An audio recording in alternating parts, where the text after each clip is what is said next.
అనుకుందిని కాదని ఆ శశాంక్ గాడు అంత స్ట్రాంగ్గా ఎలా చెప్తున్నాడు?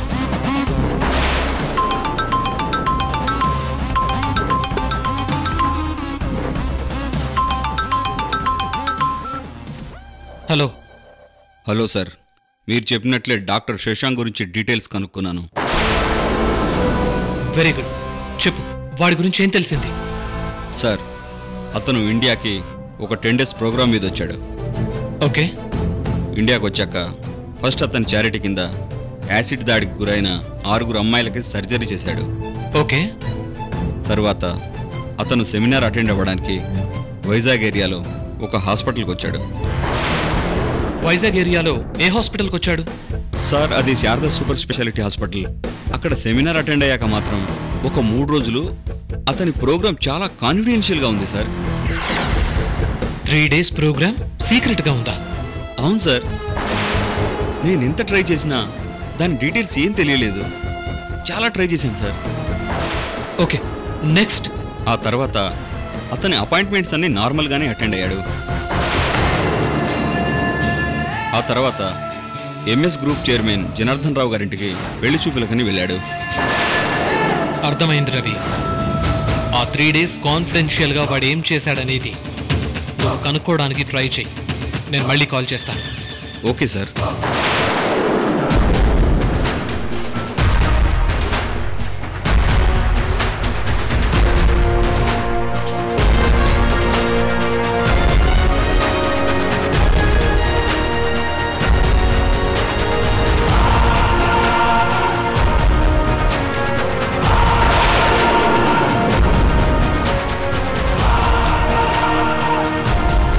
శశాంక్.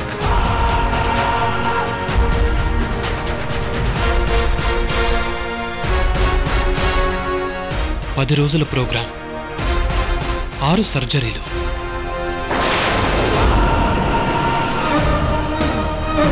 వైజాగ్లో శారదా హాస్పిటల్. అండ్ 3 days ఎక్కడున్నాడో కూడా తెలీదు.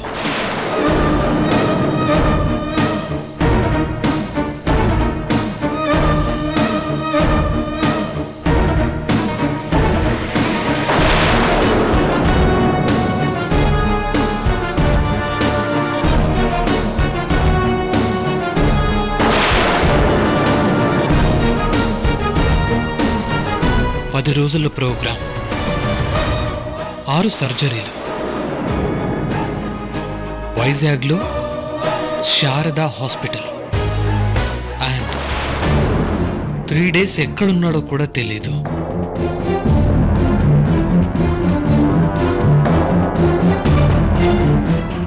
త్రీ డేస్ ఎక్కడున్నాడో కూడా తెలీదు.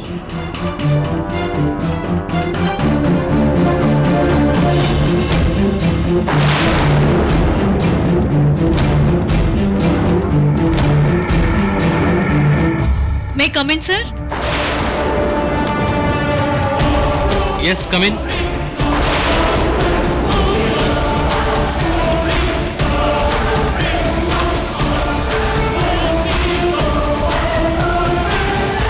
సార్, అమ్మగారు వస్తున్నారు. లాయర్ గారిని పిలవమంటారా? చెప్తాను, ముందు అమ్మని రానివ్వు. సరే సార్. ఓకే.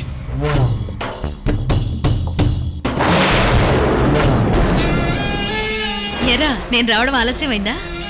అమ్మా, ఆలస్యం ఏంటమ్మా? రామ్మా రా. నువ్వెప్పుడు వస్తే అప్పుడే కరెక్ట్ టైం అయినట్టు, నాకు టైం బాగున్నట్టు. కూర్చోమ్మా, కూర్చో కూర్చో.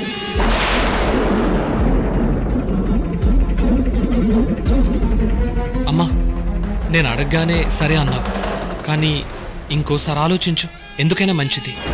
పరాయి వాళ్ళలాగా మాట్లాడతా వింటున్నాను నువ్వు.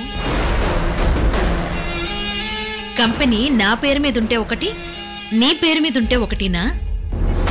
సరేమ్మా, నీ ఇష్టం. ఒక నిమిషం.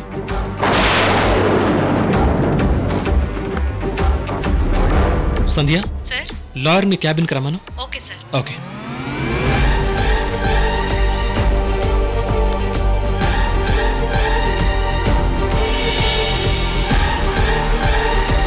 మేడం, ఇక్కడ సైన్ చేయండి. ఓకే. ఇదిగోమ్మా.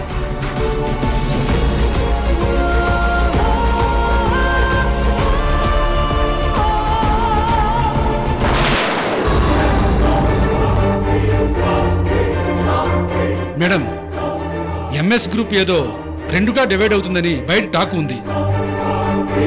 అది ఇంకా పెండింగ్లోనే ఉంది లాయర్ గారు. మీరు ఈ ఓనర్షిప్ చేంజెస్ని చూడండి. అలాగే సార్.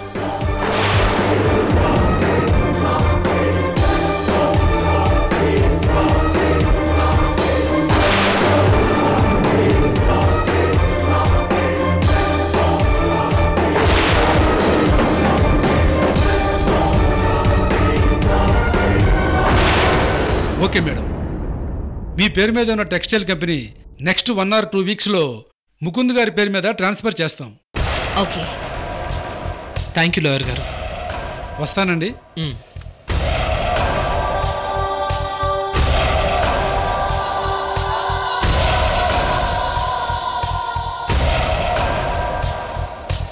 సో టెక్స్టైల్ కంపెనీ నాకు ఓన్ అయింది కాబట్టి ఇప్పుడు నేను లోన్ తీసుకుని మన కంపెనీని రన్ చేయడానికి ట్రై చేస్తానమ్మా. నీకు ఏది బెటర్ అనిపిస్తే అదే చేయనన్నా. అమ్మా, ఏం లేదు, ఈ విషయం నాన్నకు చెప్పావా? లేదురా, చెప్పలేదు. చెప్పకూడదు అని కాదు గాని చెప్పాల్సిన అవసరం లేదు. అయినా టైం చూసి చెప్తానులే. అదేంటమ్మా? ఎందుకంటే ఈ టెక్స్టైల్ కంపెనీ నేనే స్టార్ట్ చేసి నేనే డెవలప్ చేసిన బిజినెస్ రా. దీనిపైన సర్వ హక్కులు నాకే ఉన్నాయి. అందుకే నువ్వు అడగగానే నీకు గిఫ్ట్గా నీ పేరు మీదకి మార్చేశాను. సరే, నేను వెళ్తాను ముకుంద్. సరే అమ్మా. అమ్మా, థ్యాంక్ యూ సో మచ్ అమ్మా.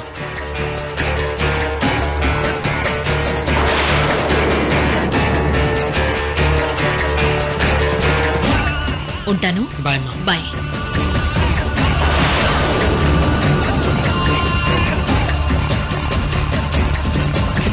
నాకు 1000 కోట్ల ఆస్తుంది. అయినా సరే ఫ్యూచర్లో నా టైం బాలేక కృష్ణవేణి చేజారితే మళ్ళీ నా దగ్గరికి రప్పించుకోవడానికి ఇలా ఆస్తుల పైన కన్నేశాను. ఇప్పుడు టెక్స్టైల్ కంపెనీ నా చేతికొచ్చింది. ఇక కృష్ణవేణి ఎప్పుడొస్తుందో.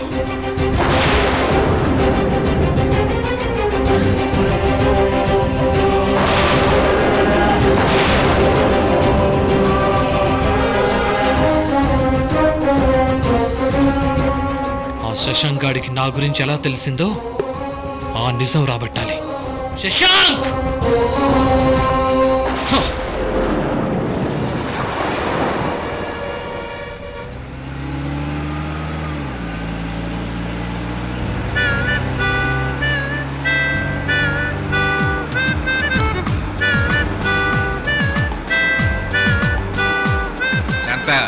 నాకైతే కారులో పోతున్నట్టు అనిపించడం లేదే, గాల్లో తేలిపోతున్నట్టు అనిపిస్తుంది.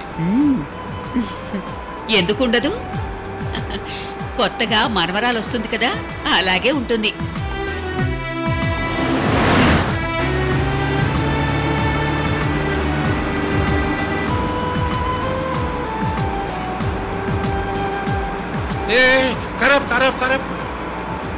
ఏంటండి, ఏమైంది?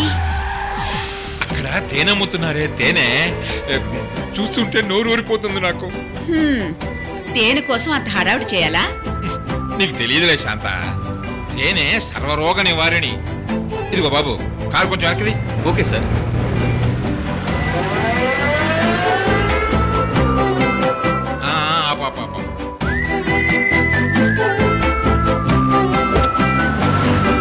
రండయ్యా.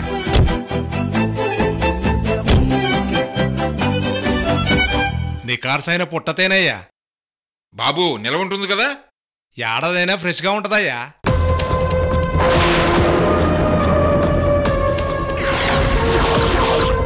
సరే, 2 సీసాలు ఇవ్వు. అట్టాగే తీసుకోండి అయ్యా. ఏమండి, అతని మెళ్ళో చూడండి.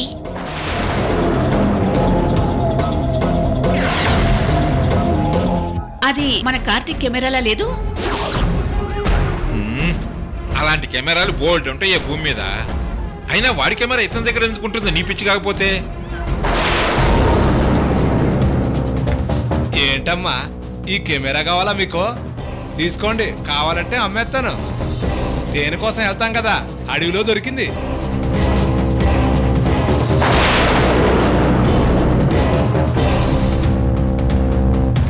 దీన్ని ఏం చేయాలో తెలియక ఇలా మెడలో వేసుకొని తిరుగుతున్నాను. ఎంతో కొంత ఇచ్చి తీసుకోండి అమ్మా. సర్లే తీసుకుంటాంలే గానీ ముందా సీసా ఎంతో చెప్పు. సీసాకి 150.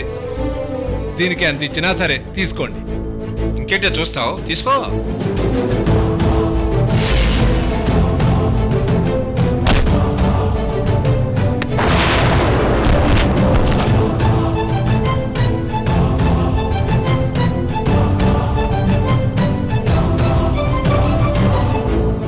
దండాలయ్య. పద.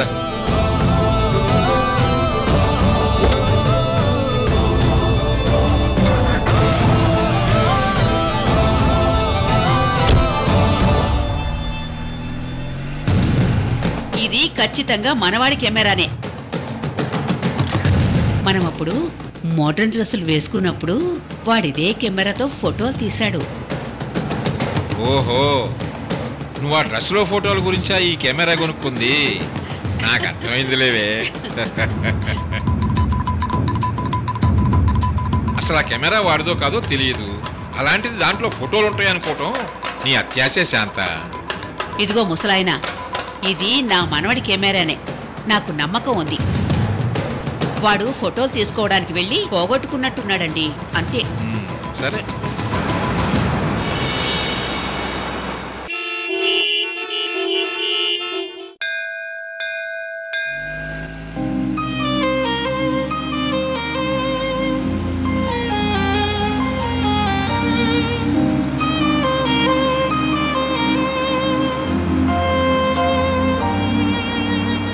ఇంకొక 5 minutes లో కార్తీక్ గెస్ట్ హౌస్ దగ్గర ఉండాలి. మేడం, మీరు వస్తే ఇక్కడ కూర్చోమన్నారు. అలాగే. నేను వెళ్ళి పిలుచుకొస్తాను.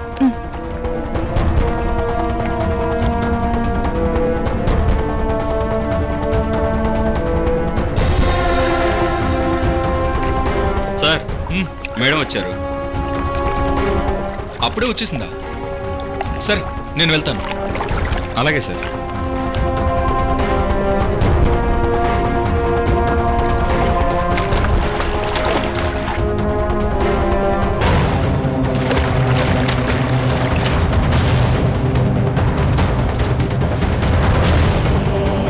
హాయ్ కృష్ణవేణి గారు. హలో అండి. Welcome to my place. Thank you. In fact నేనే మీకు సారీ చెప్పాలనుకున్నాను, కానీ మిమ్మల్ని ఎక్కడ కలిసి ఎలా చెప్పాలో తెలియక ఆగిపోయాను. ఇంతలో మీరు వస్తున్నారని తెలిసి హ్యాపీగా ఫీల్ అయ్యాను. అయ్యో, సారీ ఎందుకండి? నిజానికి మీరు చేసిన సహాయానికి నేనే మీకు థ్యాంక్స్ చెప్పుకోవాలి. అసలు నేను ఇప్పుడు వచ్చిందే అందుకు. థ్యాంక్స్ చెప్పుకోవాల్సి వస్తే ముందు నేనే మీకు చెప్పాలి. ఎందుకంటే మీరేగా మా పద్మనాభం అంకుల్ని హాస్పిటల్లో జాయిన్ చేసి కాపాడారు.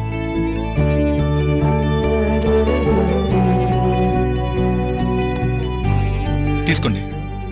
Thank you.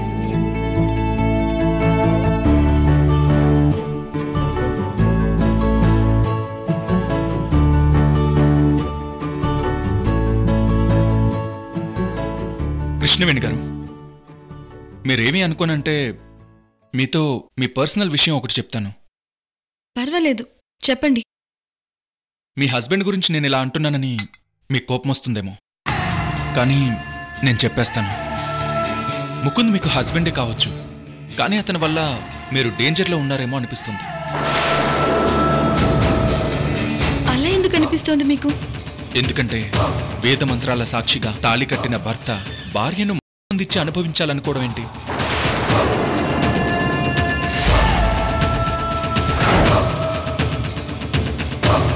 కానీ నన్ను అతను నిజంగానే అలా చేయాలనుకున్నాడని మీకెందుకు అనుమానం వచ్చింది? ఎందుకంటే ఆ రోజు బర్త్డే పార్టీలో వాష్రూమ్ కని మీ గదిలోకి వెళ్ళాను.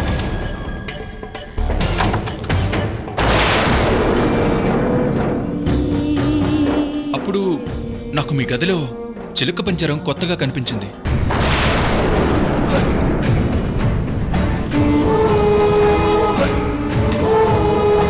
క్యాజువల్గా వెళ్ళి అలా టచ్ చేశాను. వెంటనే సర్ప్రైజింగ్గా అందులోంచి ముకుంద్ వాయిస్ వినిపించింది.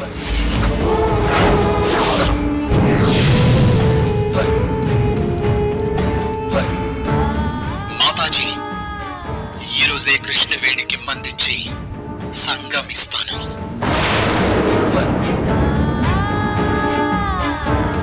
అందులో ముకుంద్ వాయిస్ వినిపించిందా?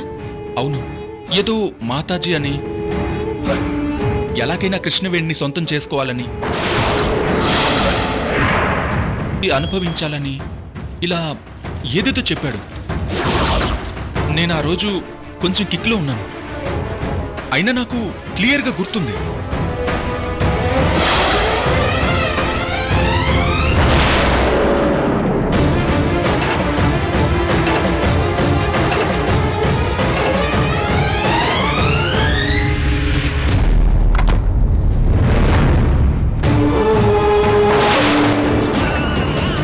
మీరు చెప్పేది నిజమా? చిలక పంజరంలో ముకుంద్ వాయిస్ వినిపించిందా? ఆ వాయిస్ వినడం వల్లే కదండి నాకు విషయం అర్థమై, తర్వాత ముకుంద్ మిమ్మల్ని నిజంగానే అలా చేయాలనుకున్నప్పుడు వాష్రూమ్ నుంచి బయటకు వచ్చి అమాయకురాలైన మిమ్మల్ని కాపాడాలని ప్రయత్నించాను.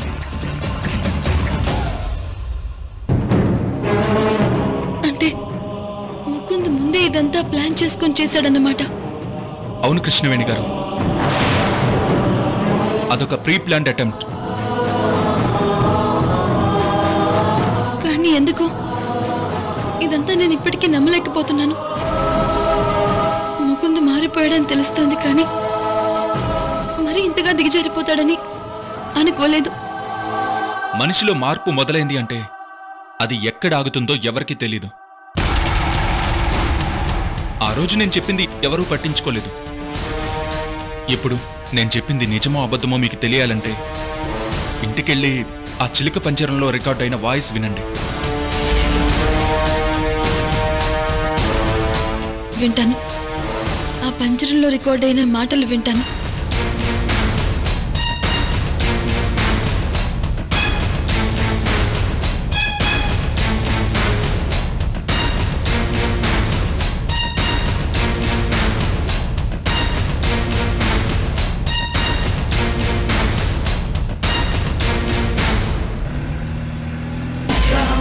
ఇప్పుడు నేను చెప్పింది నిజమో అబద్ధమో మీకు తెలియాలంటే ఇంటికెళ్ళి ఆ చిలుక పంజరంలో రికార్డ్ అయిన వాయిస్ వినండి.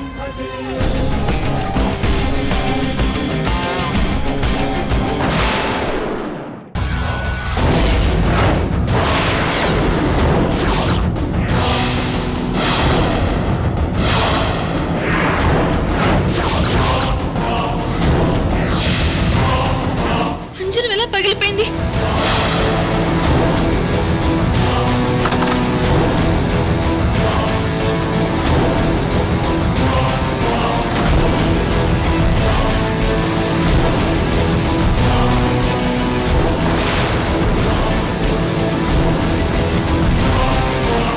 కృష్ణవేణి, నువ్వెప్పుడొచ్చావు? ఏమైంది కృష్ణవేణి?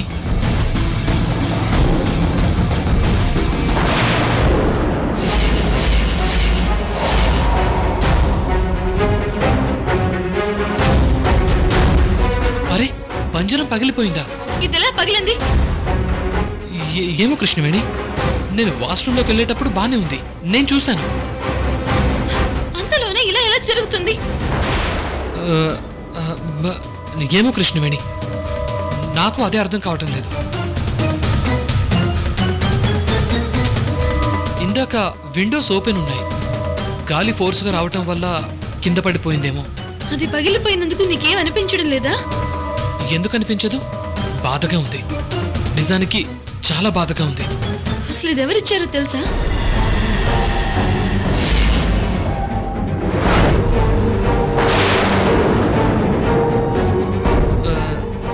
ఎవరంటే ఇంకెవరు? నేనే కదా కృష్ణవేణి గిఫ్ట్గా ఇచ్చాను. నువ్వివ్వలేదు ముకుంద్.